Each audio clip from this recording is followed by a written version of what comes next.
नमस्कार दोस्तों, स्वागत है आप सभी का पाथफाइंडर पर। दोस्तों, शायद आपको भी बचपन में कहा गया होगा अपने मित्रों का चयन सोच समझ के करें, आपकी संगति जैसी है वैसे ही आप भी बन जाते हैं। जी हाँ दोस्तों, कुछ वैसा ही अगर हम तुर्की पाकिस्तान की बात करें तो तुर्की पाकिस्तान एक टाइम में बड़े ही करीबी मित्र हुआ करते थे, रादर अभी भी हैं। पर अब दोस्तों, खरबूजे को देख खरबूजा भी अपना रंग बदल रहा है। तुर्की भी अगर आप देखें तो पाकिस्तानी राग गाना शुरू कर दिया है। जी हाँ दोस्तों, और अगर हम बात करें सिर्फ राग गाने की तो पाकिस्तान जिस प्रकार से ये राग गाता है उससे भी बेहतर तरीके से गा के दिखाया है तुर्की ने। पाकिस्तान तो दोस्तों एक टाइम में एक देश के पास जाता है कहीं से भी झोली फैलाने कि भाई हमारे पास इकोनॉमिक क्राइसिस है, पैसे दे दो। तुर्की दोस्तों यहां पर अगर आप देखें तो इस फील्ड में भी उसका, जैसे वो हर जगह कहता है पाकिस्तान का गुरु है, इस फील्ड में भी गुरु के समान उससे भी 2 कदम आगे बढ़कर उसने ये झोली फैलाने का कारनामा करके दिखाया है। जी हाँ दोस्तों, तुर्की के प्रेसिडेंट एक साथ 3 अमीर अरब कंट्रीज के दौरे पर गए हैं, सऊदी अरेबिया, यूएई, कतर, और तीनों से वो इकोनॉमिक क्राइसिस में मदद की उम्मीद कर रहे हैं, जो कि पाकिस्तान करने में माहिर है और शायद पाकिस्तान को काफी तगड़ा कंपटीशन भी मिल रहा है। और शायद यही कारण भी रहा होगा, अर्दोगान के पास शहबाज शरीफ जी गए थे कि हमें भी झप्पी दे दीजिए, और झप्पी जब मांगी गई तो 2 बार डिमांड किया गया, फिर भी उनको झप्पी नहीं मिली, हाथ मिला के ही वापस आ गए। तो दोस्तों यहाँ पे कहीं ना कहीं तुर्की को भी लग रहा होगा पाकिस्तान से ही तो हमें भी कंपटीशन है। खैर, ये सारी बातें होती रहेंगी, पर दोस्तों आज की क्लास में हम चर्चा करने वाले हैं सबसे पहले तो आखिरकार तुर्की में इकोनॉमिक क्राइसिस हो क्यों रहा है। उसके बाद बहुत इंपॉर्टेंट आयाम है अरब स्प्रिंग और मुस्लिम ब्रदरहुड का क्या पाखंड तुर्की ने किया है जो कि अब उसे छोड़ना पड़ेगा।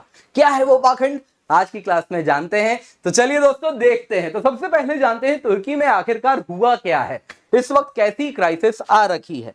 दोस्तों, तुर्की में महंगाई दर रिकॉर्ड हाई है। इन्फ्लेशन रेट अगर आप देखें, ऑफिशियल नंबर्स तो केवल 38% कह रहे हैं, लेकिन इंडिपेंडेंट इकोनॉमिस्ट की बात करें तो इन्फ्लेशन रेट, महंगाई दर 108% का आंकड़ा पार कर चुका है। और ये अगर आप देखें तो ऑल टाइम हाई पे इस वक्त चल रहा है। तो महंगाई बहुत ज्यादा है, लोग बिल्कुल परेशान हैं। दूसरी तरफ अगर आप देखें दोस्तों, तुर्की में करंट अकाउंट डिफिसिट की समस्या है, यानी कि एक्सपोर्ट इंपोर्ट में इंबैलेंस है। तो यहां पे अगर आप देखें तो इस साल के 5 महीने में ही, शुरुआती 5 महीने में ही एक्सपोर्ट इंपोर्ट के बीच में जो गैप है ये $38 बिलियन का आंकड़ा पार कर चुका है, जो कि अगेन रिकॉर्ड हाई है, बहुत बड़ा नंबर है उनके इकोनॉमी के अनुसार। तो इस वजह से अगर आप देखें तो आने वाले दिनों में उनके यहां बहुत बड़ी समस्या हो रही है। एक्सटर्नल पेमेंट वो कैसे करेंगे, डॉलर कहां से आएगा, सबसे बड़ी समस्या है डॉलर क्राइसिस है। दोस्तों अगर आप देखें तो उनको इस साल के नवंबर में जो जो उधार उठाया है, डेट उठाया है, वो सब पे बैक करना है। तो ये नंबर है कुछ इतना, इनको पे बैक करना है। जो बिलियन डॉलर्स में आप आंकड़ा देख रहे हैं, ये आप लाल लाइन जो यहां पे देख रहे हैं वो बता रहा है कितना इनको पे बैक करना है। और दूसरी तरफ आप देखें तो ये जो काले रंग में आप देख रहे हैं ये बताता है कि कितना पैसा है इस वक्त तुर्की के पास। रिजर्व्स में फॉरेन रिजर्व्स कितने हैं, इंक्लूडिंग गोल्ड कितना है, तब भी आप देखें तो गैप तो बहुत बड़ा है दोस्तों। इतना बड़ा गैप आप तब भी अगर देखें, यहां पर आप देख सकते हैं। तो जाहिर सी बात है, इतना बड़ा अगर गैप है तो इसको तो पूरा कैसे किया जाएगा, इस गैप को कैसे फुलफिल किया जाएगा। अगर तुर्की नहीं कर पाया तो क्या करना होगा, उसको अपने गोल्ड भी गिरवी रखने पड़ेंगे। अगर गोल्ड भी गिरवी रखने से काम नहीं बनेगा, इसके सिवा अगर आप देखें तो हो सकता है उसको आईएमएफ से बिटर पिल स्वॉलो करना पड़ेगा। वो बिटर पिल जो इस वक्त पाकिस्तान ले चुका है, तो वापस से पाकिस्तान से उसे सीखना पड़ेगा कि आईएमएफ से कैसे नेगोशिएशन करेंगे, पर वो बहुत ही ज्यादा शर्मनाक होगा। तो तुर्की इस वक्त उसने क्या किया है, अपने फाइनेंसर्स ढूंढ लिए हैं। तो कौन है, जाहिर सी बात है दोस्तों, मुस्लिम उम्मा की अगर हम बात करें, इस्लामिक ब्रदरहुड, इस्लामिक वर्ल्ड की बात करें, तो जब भी फाइनेंशियल क्रंच आता है तो वहां पे 3 देश फाइनेंसियर बन के उभरते हैं। एक है दोस्तों सऊदी अरेबिया, दूसरा है यूएई, तीसरा है कतर। अब दोस्तों यहां पे अगर आप देखें तो सऊदी यूएई के रिश्ते इस वक्त बहुत मधुर नहीं चल रहे, दोनों में कंपटीशन चल रहा है। कतर का तो ऑलरेडी अगर आप देखें तो सऊदी यूएई से काफी अगर आप देखें तो दूरी बनी रहती है। तो इन तीनों में जो आपस में देखें इस वक्त जो रंजिशें हैं उसका बड़ा बखूबी फायदा उठाया है तुर्की ने। पाकिस्तान को यहां पर नोट्स लेना चाहिए कैसे यूज करना है। तो आइए देखते हैं हुआ क्या है।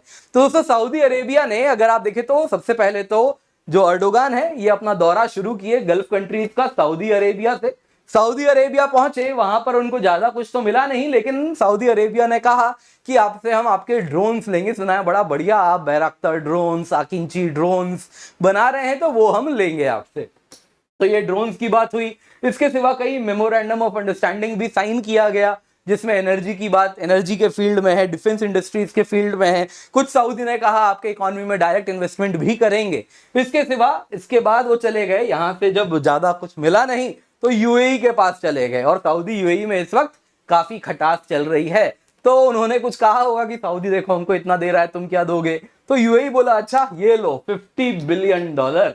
तो तुर्की के एर्डोगान ने $50 बिलियन का डील किया है, जिसमें अगर आप देखें तो $8.5 बिलियन तुर्की के अर्थक्वेक रिलीफ बॉन्ड में जाएगा, और $3 बिलियन अगर आप देखें तो तुर्किश एक्सपोर्ट्स को सपोर्ट करने के लिए क्रेडिट फैसिलिटी के रूप में आएगी। तो यूएई से तो बढ़िया इनको फायदा हो गया। और यहां पे अगर आप देखें तो तीसरा इनका विजिट था कतर। कतर के साथ ऑलरेडी तुर्की के रिश्ते बहुत मधुर हैं। इतना ही अगर आप देखें कि दोनों के दोनों अगर आप देखें तो काफी क्लोज रहते हैं, दोनों देशों में काफी ज्यादा ऑलरेडी ट्रेड के बीच में भी अगर आप देखें तो ट्रेड टाइज हैं, बहुत मजबूत हैं। 50th एनिवर्सरी भी मनाई जा रही है इस साल दोनों देशों के डिप्लोमेटिक टाइज को इस्टेब्लिश करते हुए। तो ऑलरेडी शेख तमीम के साथ यहाँ पे आप अर्डोगान देख सकते हैं, बहुत मधुर रिश्ते हैं। इतना ही नहीं दोस्तों, आप देख सकते हैं पिछले कुछ दिनों में यहाँ पे अगर आप देखें तो काफी ज्यादा यहाँ पे कतर से और यूएई से भी इनके पास अगर आप देखें तो फॉरेन एक्सचेंज में कुछ पैसा डिपॉजिट हुआ है तुर्की के पास, जो कि उनको सपोर्ट कर रहा है इस बुरे वक्त में। अभी से ये प्रक्रिया और मजबूत हो रही है। इससे पास में भी ऑलरेडी ये कहीं ना कहीं तुर्की अगर आप देखें तो यूएई और कतर के सामने झोला फैला चुके हैं। तो अब दोस्तों जब हम समझ गए इस विजिट से क्या हुआ, तो अब हम जानेंगे कि आखिरकार जाहिर सी बात है, अगर आप किसी के सामने झोला फैला रहे हैं, किसी से कुछ ले रहे हैं, तो आपको भी कुछ क्या करना पड़ता है, देना पड़ता है। इस केस में तुर्की ने क्या दिया है, आत्मसम्मान। आत्मसम्मान के साथ साथ उनका जो आज तक का मुस्लिम ब्रदरहुड को जो सपोर्ट था वो देना पड़ेगा। तो दोस्तों यहाँ पे मुस्लिम ब्रदरहुड क्या है आपको मैं बता देता हूं। मुस्लिम ब्रदरहुड दोस्तों अगर आप देखें तो 1928 में एक संस्था बनाई गई थी, 95 साल हो गए हैं। अगर आप देखें तो इस संस्था का पर्पस क्या है, पैन इस्लामिज्म, जितनी भी सुन्नी वर्ल्ड है उन सब में भाईचारा हो। मुस्लिम ब्रदरहुड तो पूरे सुन्नी देशों में भाईचारा हो, सब एक दूसरे के लिए बोले, ये ओवर लॉन्ग रन प्रयास किया जाए कि एक सिंगल एंटिटी भी बन जाए तो बहुत अच्छा, अगर अलग अलग भी रहें तो एक दूसरे के हितों की रक्षा करें। तो पैन इस्लामिज्म, सुन्नी इस्लाम की ऑब्वियसली फॉलोअर्स हैं। इसके सिवा आप देखें तो सलाफिज्म को भी फॉलो करते हैं, हार्ड लाइन सुन्नी डॉक्ट्रिन्स को फॉलो करते हैं। तो ये अगर आप देखें तो काफी ऑर्थोडॉक्स भी हैं उस कंटेक्स्ट में। पर दोस्तों अगर आप देखें यहाँ पे तो इनका जो रिश्ता है, अगर आप देखें तो इनके दो ऑफिशियल बैकर्स हैं मुस्लिम ब्रदरहुड के, एक तुर्की है, दूसरा अगर आप देखें तो कतर है। तो तुर्की और कतर तो क्या है, इसके ऑफिशियल बैकर्स हैं। इसके सिवा अगर आप देखें ना यहाँ पे, तो आपको यहाँ पे दिखाता हूं इसके नॉन स्टेट अलाइज कौन कौन है। तो सीरियन अपोजिशन है, हमास है, अल नुस्र फ्रंट है। ये तो इंपॉर्टेंट नहीं है, लेकिन ये तो स्टेट अलाइज बड़े इंपॉर्टेंट हैं। इसके सिवा अगर आप देखें तो इसको Bahrain, Egypt, Russia, Saudi Arabia, Syria, Bashar al Assad की रिजीम जो है, और यूएई, ये सब इसको टेररिस्ट ग्रुप कहते हैं। क्यों टेररिस्ट ग्रुप कहते हैं? कारण बड़ा सिंपल है दोस्तों। जब अरब स्प्रिंग हुआ था ना, तो 2011 में एक साथ इतने देशों में जो रिजीम थी सब में तख्ता पलट करने का प्रयास किया गया था। और इसमें अगर आप देखें तो अरब स्प्रिंग में बहुत बड़ा रोल था मुस्लिम ब्रदरहुड का। ऑब्वियसली बाहर से भी काफी ज्यादा दखल किया गया था अलग अलग देशों के द्वारा, लेकिन मुस्लिम ब्रदरहुड का बहुत बड़ा रोल था। जिसमें अगर आप देखें तो टुनीसिया में मुस्लिम ब्रदरहुड के ही द्वारा किए गए रिवोल्ट के बाद एक डिक्टेटर 24 साल के पावर में रहते हैं, उसके बाद उनको हटाया जाता है। गद्दाफी को 42 साल पावर में रहते हैं, हटाया जाता है। होस्नी मुबारक को हटाया जाता है। वैसे ही अगर आप देखें तो यमन में भी आउटस्टेट बाहर हटाए जाते हैं। असद के खिलाफ भी काफी मेजर प्रोटेस्ट होता है, लेकिन हटा नहीं पाते। और इतना ही नहीं दोस्तों, यहाँ पे जो प्रोटेस्ट होता है ये सऊदी, ओमान और इन सारे देशों में भी होता है, भले सक्सेसफुली नहीं हो पाता है, लेकिन होता है, छोटी मोटी चीजें यूएई में भी होती हैं, सऊदी में भी प्रयास किया जाता है और खूब डंडे पड़ते हैं, दूसरे दिन सब भाग जाते हैं। यहां पर दोस्तों देखने ये मिलता है हमें कि मुस्लिम ब्रदरहुड अगर आप देखें तो एक प्रकार से गल्फ स्टेट्स में क्या हो जाता है, मुस्लिम ब्रदरहुड को लेकर डर हो जाता है। क्यों? क्योंकि उनको डर है कि आज इन देशों में तख्ता पलट हुआ, कल को हमारे यहां भी तख्ता पलट होगा। मुस्लिम ब्रदरहुड अगर आप देखें तो मोनार्की के खिलाफ है, वो पब्लिक प्रोटेस्ट करवाता है और मोनार्की को हटाता है। तो उनको डर है सऊदी को, यूएई को, कि ये जो लॉ फैली हुई है कहीं हमारे देश में ना आ जाए, हमारी गद्दी हमारे नीचे से खिसक ना जाए। तो इसी वजह से अगर आप देखें तो सऊदी यूएई मुस्लिम ब्रदरहुड के खिलाफ है। पर यहां पर सवाल उठता है, कतर क्यों सपोर्ट करता है मुस्लिम ब्रदरहुड को? कतर भी तो एक मोनार्की है। दोस्तों कारण बड़ा सिंपल है, अगर आपके पास पैसा हो ना तो आप इंश्योरेंस लेते हैं, है कि नहीं? तो इस वजह से कतर क्या करता है कि जितना भी दुनिया भर में इस प्रकार से मुस्लिम ब्रदरहुड काम करती है उसको फंड कर देता है, उसको फाइनेंस कर देता है। तो इससे होता क्या है, इसकी जो मीडिया है, अगर आप देखें अल जजीरा कतर की ही मीडिया है, तो उसने भी खूब मुस्लिम ब्रदरहुड ने जो जो चीजें की थी उसका खूब प्रचार प्रसार किया था। नतीजन ये हुआ कि कतर ऑफिशियल वॉइस बन गया मुस्लिम ब्रदरहुड का। और जो कतर में रहने वाले लोग हैं वो भी इस्लाम को हवाला नहीं बना पाते कतर के खिलाफ आवाज उठाने के लिए, रूलिंग रेजिम के खिलाफ आवाज उठाने के लिए। तो इस वजह से कतर तो बहुत स्मार्टली प्ले कर रहा है। दूसरा स्मार्ट प्लेयर था यहाँ पे तुर्की, जो कि क्या करता था, इस्लामिक दुनिया में अपनी डोमिनेंस बनाने के लिए मुस्लिम ब्रदरहुड का इस्तेमाल करता था। लेकिन क्या वो अब कर पाएगा? नहीं कर पाएगा। अगर आप देखें यहाँ पे मुस्लिम ब्रदरहुड के जो सपोर्ट में पार्टीज है, सबसे बड़ा यहाँ पे तुर्की था। दूसरा अगर आप देखें तो इतने सारे देश हैं जिन सब में आप देखोगे पार्लियामेंट में आज मुस्लिम ब्रदरहुड के लोग आ गए हैं। तो इतने सारे देशों में है जिसमें अगर आप देखें तो सबसे बड़ा सपोर्टर इसका जस्टिस एंड डेवलपमेंट पार्टी अर्डोगान का था। तो अब वो पार्टी खुल के कहीं से भी मुस्लिम ब्रदरहुड के सपोर्ट में नहीं आ पाएगी। लेकिन हाँ, एक चीज है दोस्तों, यहाँ पे कतर आज भी मुस्लिम ब्रदरहुड के लिए खड़ा रहने वाला है, जो कि हमें देखने मिलेगा। तो गल्फ स्टेट्स के जो मुस्लिम ब्रदरहुड से थ्रेट है उसमें से एक मेजर प्लेयर जो तुर्की था वो तो इन्होंने हटा दिया। तुर्की के जो इस्लामिक दुनिया के लीडर बनने के एस्पिरेशंस थे वो भी जरूर कम हो गए। अब उनको भी मालूम है बिना मुस्लिम ब्रदरहुड को सपोर्ट किए कहीं से भी वो मुस्लिम दुनिया के लीडर तो नहीं बन पाएंगे, तो वो भी गया। तो यहाँ पे कहीं ना कहीं आप देखें तो एमबीएस प्रसन्न तो बहुत होंगे, लेकिन जो तुर्की को जानता है वो जानता है जैसे ही उसके दिन वापस अच्छे वाले आने वाले होंगे वो वापस से जो शरारत कर रहा है वो वापस करेगा। दोस्तों आज की क्लास पसंद आई हुई तो लाइक जरूर कीजिएगा, बहुत जरूरी है आपका लाइक करना ताकि ज्यादा से ज्यादा लोगों तक जा सके।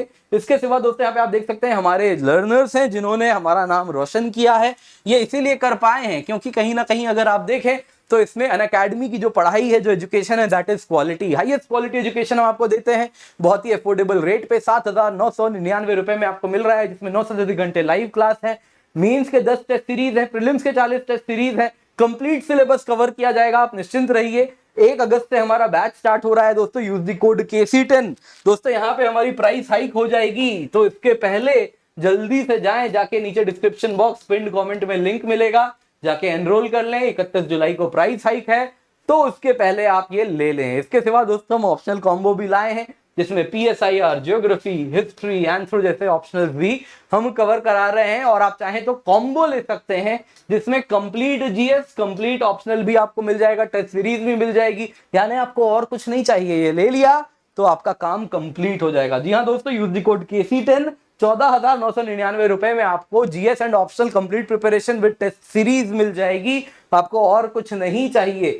तो मेक श्योर इसका हिस्सा बने, यूज द कोड KC10, नीचे डिस्क्रिप्शन बॉक्स पिन्ड कमेंट में लिंक मिल जाएगा, उसका फायदा उठाएं। लेक्चर भी मिल जाएगा, डाउनलोड कर सकते हैं, ऑप्शनल भी सेपरेटली अवेलेबल है। इसके सिवा NCERT का foundation plus comprehensive GS batch भी अवेलेबल है, 7 अगस्त से स्टार्ट हो रहा है। पाथफाइंडर NCERT फाउंडेशन बैच है, केवल 4,999 रुपए में उपलब्ध है और ये 11,999 रुपए में उपलब्ध है। Obviously use the code KC10, तभी आपको ये डिस्काउंट मिलेगा। हमारी टीम है पर्सपेक्टिव सीरीज को देखें और सोशल मीडिया हैंडल पर हमें जरूर